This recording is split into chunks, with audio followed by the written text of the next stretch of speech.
Hey guys, it's Jeff. Got a quick video for you. This one's going to be on a upper from Palmetto State Armory. It's an inexpensive upper that Garand Thumbs just recently did a video on, did a burn down on, and I had some thoughts on that and I wanted to bring them to you, so stay tuned.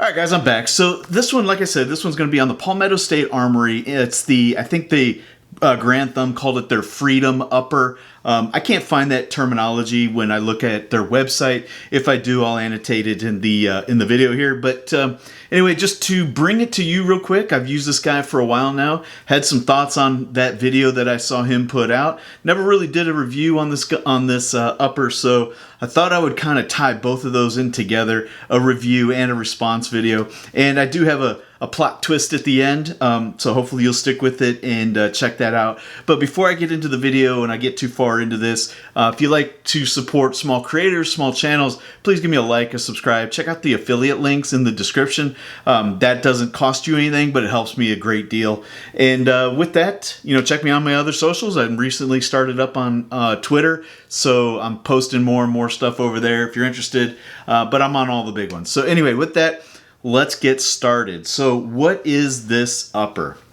Well, this is a PSA 16-inch mid-length 5.56 NATO 1-in-7 twist with a nitride coating. Has a 13.5-inch lightweight M-LOK rail, and when you get this, you can get it with or without the bolt carrier group and the charging handle. Now, I had a small build that I was doing. This was a lower that I got for Christmas. Started putting some parts in it that I was getting. I got a trigger from PSA, had some other stuff laying around. Threw it all together, needed an upper, and I saw these uppers. They looked like they had good specs on them, and I figured I'd give it a try. So I'm gonna pause the video here just so I can get it off of the gun, but I wanted to show it to you kind of in a just a real world configuration. Inexpensive gear on it. You can do quite a bit with an inexpensive rifle, and I'm gonna talk about that more. But hang out. I'm gonna just come back with the upper here in just a second.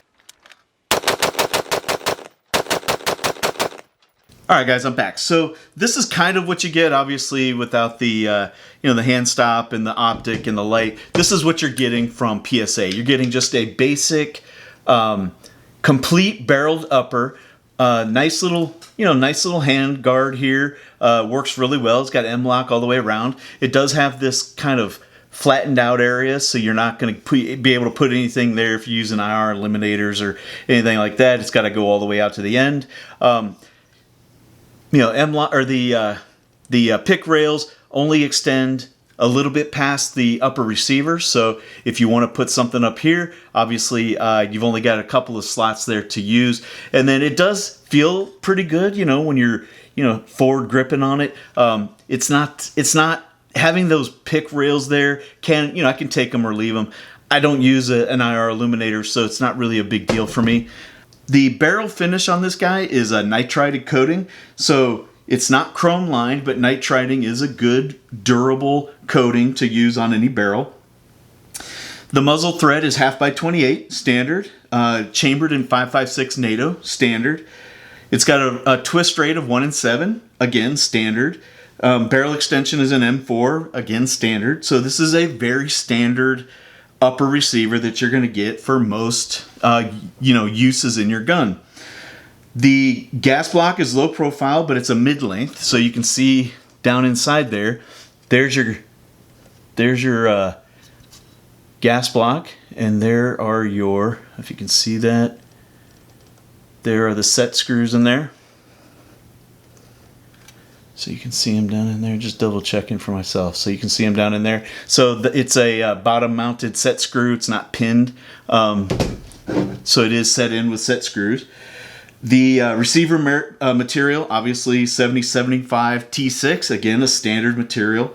Doesn't come with a bolt carrier group, doesn't come with a charging handle. The overall length is 24.5 inches and the weight is 4 pounds. So that's the specs on this guy from the dimensions. Now, I did want to talk a little bit about the barrel configuration. So the barrel on this, and this was one of the complaints that Garand Thumbs in his video, was that the barrel was shot out. Now, the barrel material on this is 4150V chrome moly vanadium steel. That is a very standard barrel material that's used in a lot of barrels. So it may not be mill standard for a fully automatic machine gun, but it is pretty standard in your higher quality AR-15s that are out there. Now, it may not be FN quality, right? It may not be Yankee Hill quality. It may not be Daniel Defense quality, but it is good for a everyday consumer-based AR-15. It's probably going to outlive you. It's probably going to outlive your children unless they're going to war and shooting fully automatic. Now, I'm going to come back to that here in a second, but because I think that has a lot to do with this. Now, in preparation for this video, you know, obviously I did watch Garand Thumbs' video at least twice because I had to go back and review and kind of think about what it is that they were doing. They got over 5,000 rounds in that video, and Garand Thumbs' criticism of the upper was the barrel life and the barrel longevity. You know, are you going to be able to get a good barrel life out of this barrel, a 4150V chrome moly vanadium steel barrel? Now, what's the biggest killer to barrels, and in my research for this, is heat being the #1 killer for barrels. Now, what they were saying is they would shoot 3 mags, you know, so 120 rounds in fully auto configuration, and then let it cool down to ambient temperature, fire another 3 mags at full auto and let it cool down to ambient temperature. And they were able to get over 5,000 rounds. Now, theirs was a complete upper. It had the bolt carrier group and the charging handle, and the first failure they got was from the bolt carrier group. Now, if it's anything like the PSA bolt carrier groups, that's like a $50 part, or $59, I think they run for their Toolcraft bolt carrier groups. Good bolt carrier groups for the average consumer, but they had a problem with one of the, I think it was the extractor springs had gone out on it. They fixed that. Very cheap, very inexpensive part. You know, a parts bin part that most people that have AR-15s should probably have a spares bucket laying around with small parts like that, especially for your lower parts kits, you know, extra firing pins, that kind of thing. So if you don't have it, it might be something worth considering if you're getting an inexpensive rifle to have those kinds of parts. Even if you've got a you know, you've got a couple of rifles, you should probably have a few spare parts laying around. It never hurts. And if the supply chain ever breaks down, you want to be able to keep your gun in service for a long, long time. So anyway, moving forward, in Garand Thumbs' video, like I said, he was burning it out. He was doing the 3 mags, 120 rounds, and then letting it cool down. Now, and the other part of that was he was suppressing it. So you suppress a gun, you're increasing the gas volume in the gun, so you're increasing the potential for more heat buildup and a quicker wearing out of the barrel. So if I had any criticism of the entire video, that would be the criticism. He also didn't use any kind of control group. He didn't compare it to another gun that, you know, he wasn't firing in full auto with a can attached.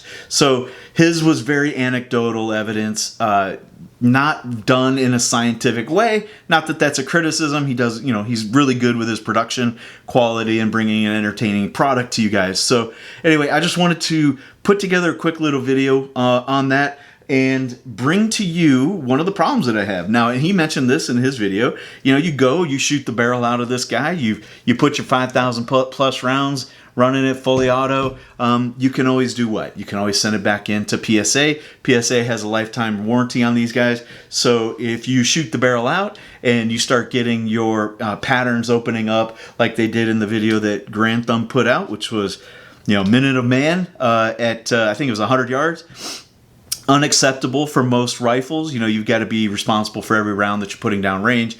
And if you're aiming center mass and the bullet goes over their shoulder, you're still responsible for that round. So, you know, you want to make sure that your gun is patterning in at least a decent pattern. You don't want to hurt somebody needlessly. So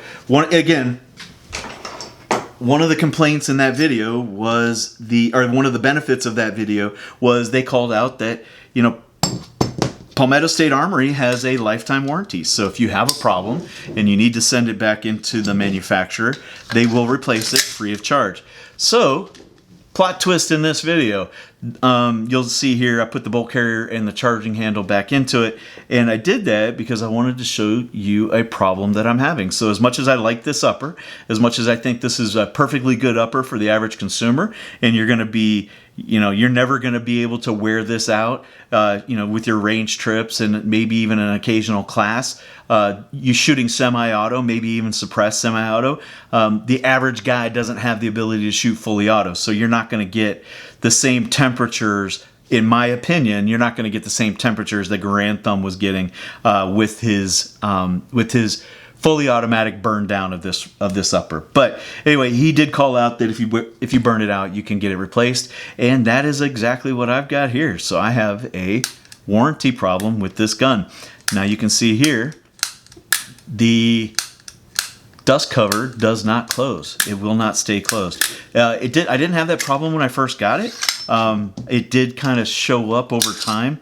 I did open up a ticket with Palmetto State Armory. They did, after some back and forth, they did agree to repair it, and they want me to send it in, and at their cost, I'll be sending it in to them. But you can see it does not stay closed with any regularity, right? So it just kind of pops open pretty easily. So anyway, that is it for this, guys. It's a good little upper. It's got mounting points all over the place. It's got, QD points both sides.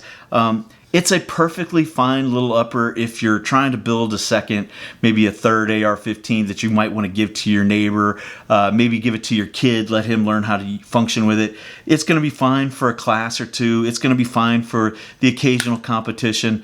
Are there better options? That is a question. Absolutely, there's better options. You're getting this for a very low price. I'll link it in the description. You can't link direct sales, but I will post a link to where you can find this if you're interested in it, and you will see that this is a under $250 upper.